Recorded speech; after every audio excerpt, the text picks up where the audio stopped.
ध्यात्वेन्द्रनीलवर्णाभां चन्द्रसूर्याग्निलोचनां विधिविष्णुहरेन्द्रादि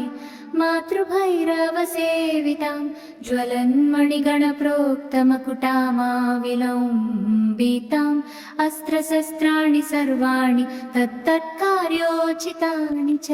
एतैः समस्तैर्विविधं बिभ्रतीं मुसलं हलं पात्वाहिं श्रान्ति कवचं भुक्तिमुक्तिफलप्रदं पठेत् त्रिसन्ध्यं रक्षार्थं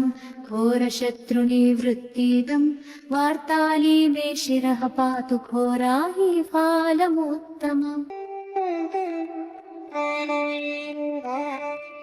नेत्रे वराहवदना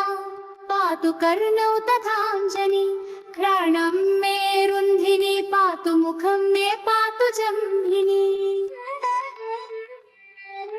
पातु मे मोहिनी जिह्वां स्तम्भिनी कण्ठमादरात् स्कन्धौ मे पञ्चमी पातु भुजौ महिषावाहना सिंहारूढकरौ पातु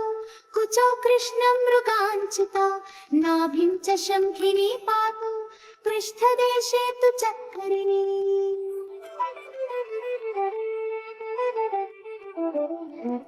खड्गं पातु च कट्यां मे मेद्रं पातु च खेदिनी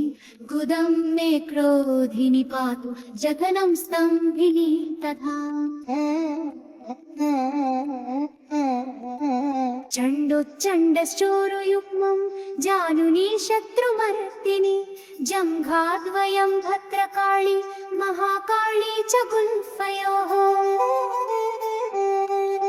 पादाद्यङ्गुलिपर्यन्तं पातु चोन्मत्तभैरवी सर्वाङ्गं मे सदा पातु कालसङ्कर्षणी तथा युक्तायुक्तस्थितं नित्यं सर्वपापात्मुच्यते सर्वे समर्थसंयुक्तं भक्तरक्षणतत्परम् समस्तदेवता सर्वं सव्यं विष्णो पुरार्धने सर्वशत्रुविनाशाय शूलिना निर्मितं पुरा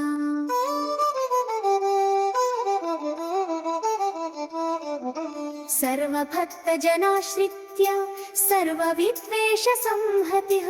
वाराही कवचं नित्यं त्रिसन्ध्यं यः पठेत् नरः तथाविधं भूतगणा न स्पृशन्ति कदाचन आपदा शत्रुचोरादि ग्रहदोषाश्च सम्भवा माता पुत्रं यथा वत्सं धेनुपक्ष्मेव लोचनं तथाङ्गमेव वाराहि रक्षाति सर्वदा।